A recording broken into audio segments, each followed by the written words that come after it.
Walking into an exam room can feel strangely different from studying at home because your brain is suddenly balancing knowledge with time pressure, unfamiliar wording, and the quiet stress of wanting to do well. For brand new learners, this can be especially uncomfortable on a governance exam because many questions do not ask for a technical fact you can memorize, but for the most defensible decision a leader would make when several choices sound reasonable. The good news is that exam performance is not only about what you know, but also about how you manage your attention, your pace, and your decision logic under pressure.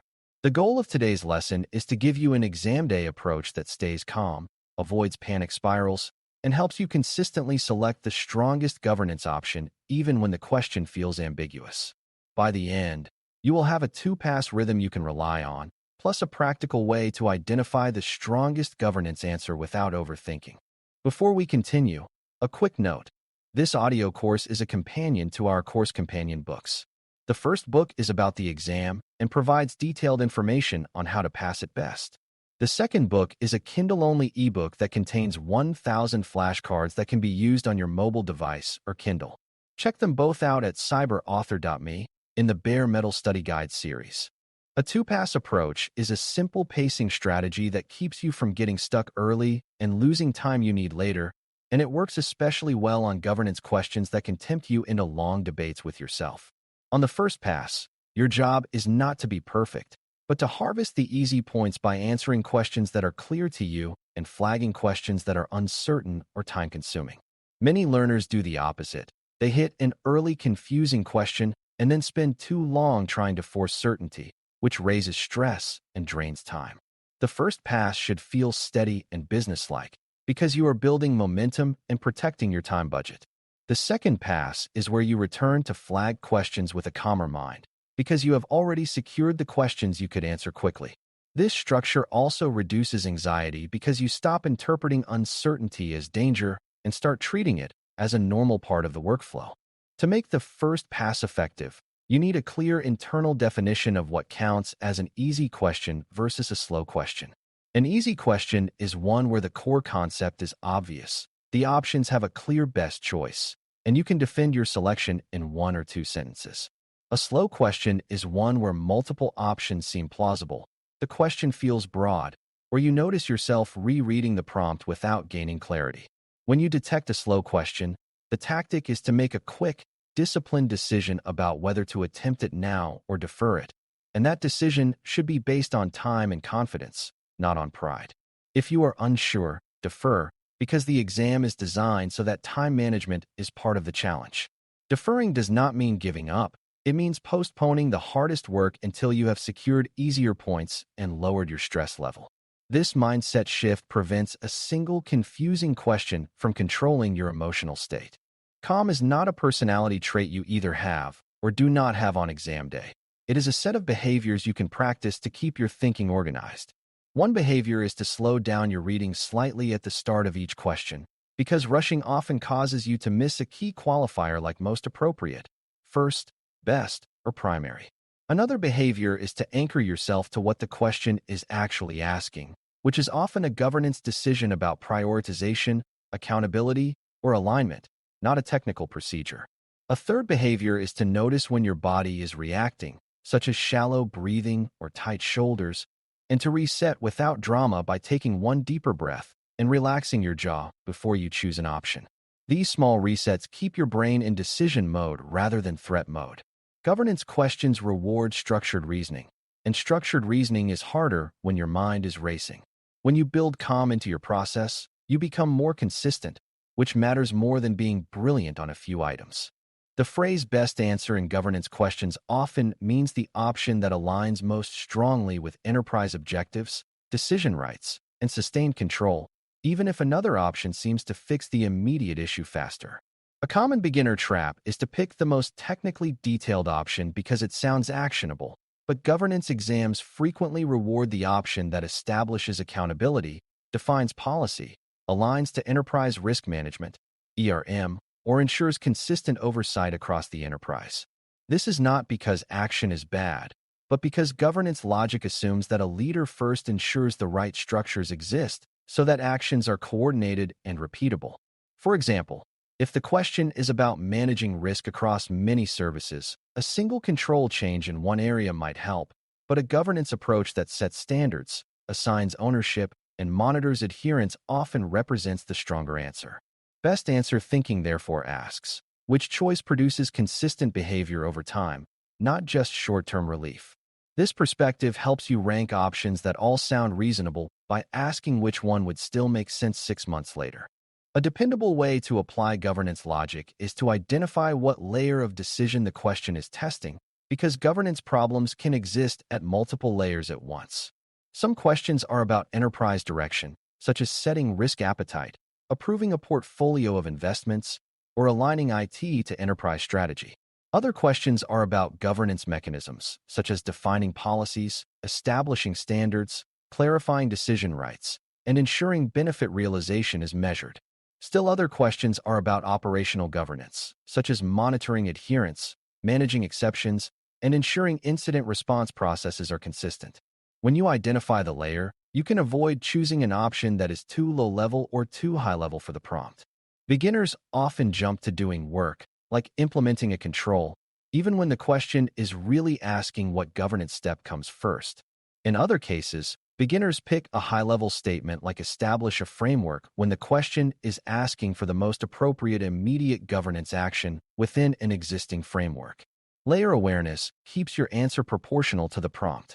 Another exam day skill is learning how to handle questions where multiple answers look correct, which is extremely common and certified in the governance of enterprise IT, CGEIT-style thinking. When this happens, your job is not to find a perfect answer, but to find the most defensible answer given the question's wording and governance priorities.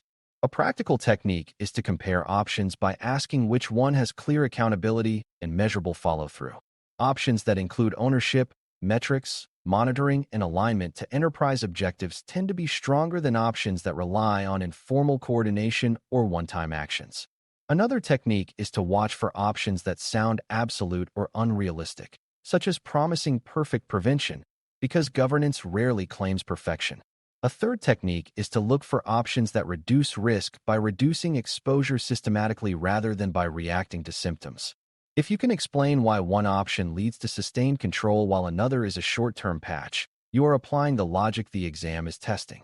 It also helps to recognize that governance exams frequently favor actions that improve decision quality before they improve technology, because better decisions prevent repeated failures.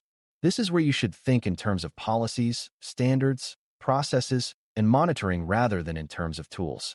If the question describes inconsistent behavior across business units, the best answer often includes standardization, clear decision rights, and consistent reporting rather than a single technical fix. If the question describes a situation where value is not being realized, the best answer often includes benefit measurement, ownership, and lifecycle governance rather than simply delivering more features. If the question describes risk that spans multiple services, the best answer often includes integrating risk governance into ERM rather than managing risks in a silo. This does not mean you ignore operational steps, but it means you treat operational steps as part of a governed system. On exam day, the answer that builds or uses that system is often the one that earns the point. A calm two-pass strategy also benefits from disciplined elimination, because eliminating wrong answers is often easier than proving the best answer immediately. Many options can be eliminated because they violate basic governance principles, such as bypassing leadership accountability, ignoring enterprise alignment, or treating risk as purely technical without business impact framing. You can often remove options that focus on implementing a single control when the question is about enterprise-wide governance, or options that focus on blaming users when the issue is structural, like weak services or unclear standards. You can also remove options that treat exceptions as informal or unlimited, because unmanaged exceptions undermine governance credibility. Once you eliminate two options, the remaining choice becomes clearer, and you can apply best answer logic to compare the last two. This keeps you from spiraling into overanalysis because your brain works better when the set of possibilities is smaller. Elimination is also a confidence tool because each elimination is a small proof that your reasoning is working. Time pressure can cause a second beginner trap, which is changing answers repeatedly without new evidence. and that behavior is usually driven by anxiety rather than by improved reasoning. A stable approach is to commit to your first decision unless you can name a specific reason the choice is wrong, such as misreading a keyword or noticing that the option contradicts governance direction. If your reason is simply it feels uncertain, that is not new evidence, it is stress. The two-pass method supports this because you can select a provisional answer on the first pass and then revisit with a clearer mind on the second pass if needed. When you revisit, apply the same logic you would use for any new question rather than trying to remember why you felt uncertain earlier. This avoids emotional recursion, where you keep reopening the same doubt. Governance logic is about defensibility, and defensibility improves when you use a consistent method rather than a changing mood. Because this exam tests governance judgment, you should train yourself to look for answers that reflect what leaders do to create reliable systems of control. Leaders set direction through policy and appetite, align investments to enterprise outcomes, assign ownership, and demand measurement and monitoring so that reality stays visible. Leaders also manage trade-offs and exceptions explicitly rather than allowing invisible deviations.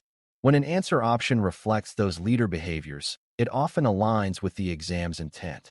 In contrast, options that jump immediately to tactical activity can be correct in real life, but less correct as the best governance answer if the question is asking for oversight, structure, or enterprise alignment. A simple way to keep this straight is to ask whether the option helps the enterprise make better decisions next week, next quarter, and next year, not only today. If it creates a repeatable mechanism, it is likely stronger. If it solves only the immediate symptom, it may be incomplete. This mindset helps you stay anchored to governance logic under exam pressure.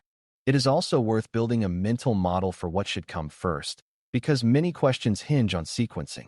A governance sequence often begins with clarifying objectives and scope, then establishing accountability and decision rights, then setting standards and controls, then monitoring and measuring, and then improving based on results. If a question asks what should be done first, the best answer is often the one that creates clarity and ownership before action, because action without clarity can create rework and conflict. If a question asks what to do next when a program exists but is drifting, the best answer often focuses on monitoring adherence, managing exceptions, and enforcing consistent reporting. If a question asks what to do when benefits are unclear, the best answer often focuses on benefits realization measurement and portfolio governance rather than on adding more delivery effort. Sequencing is a powerful discriminator because it reveals whether an option is foundational or premature. On exam day, foundation usually beats improvisation. For a concrete example of how this reasoning works, imagine you see a question describing inconsistent risk decisions across business units, with some units accepting high exposure and others blocking work entirely. Several options might sound plausible, including implementing new security controls, performing a risk assessment in each unit, or tightening approvals for all changes. A governance best answer will often focus on aligning risk governance into defining risk appetite and tolerance that leaders enforce, and establishing consistent standards and reporting so units operate within the same boundaries. That approach does not ignore controls, but it ensures controls and assessments happen within a consistent enterprise system rather than as fragmented local reactions. Another example is a question about repeated exceptions to standards that are never closed. A governance best answer often emphasizes time-limited exceptions with ownership, compensating measures, monitoring, and periodic review, because that restores credibility and reduces drift. These examples show how you can turn a vague question into a structured choice by asking what creates sustained control. As we wrap up, exam day success on a governance certification comes from combining calm pacing with consistent decision logic, not from trying to brute force certainty on every question. The two-pass approach protects your time and your confidence by capturing easy points first and returning to slow questions with a steadier mind. Best answer governance logic helps you choose among plausible options by prioritizing enterprise alignment, accountability, repeatable mechanisms, measurable follow-through, and risk optimization through informed trade-offs. Elimination, layer awareness, and sequencing are practical tools that keep you from overthinking and help you defend your selection even when wording feels ambiguous. Most importantly, these tactics are not tricks, They are habits that mirror how good governance works in real organizations, where leaders must decide under uncertainty and still stay consistent. If you carry one principle into the exam room, let it be that calm structure beats anxious effort, because a structured method keeps your reasoning clear, and clear reasoning is what earns points on governance questions. Thanks for listening. For more audio courses, daily newsletters, and more, please visit baremetalcyber.com.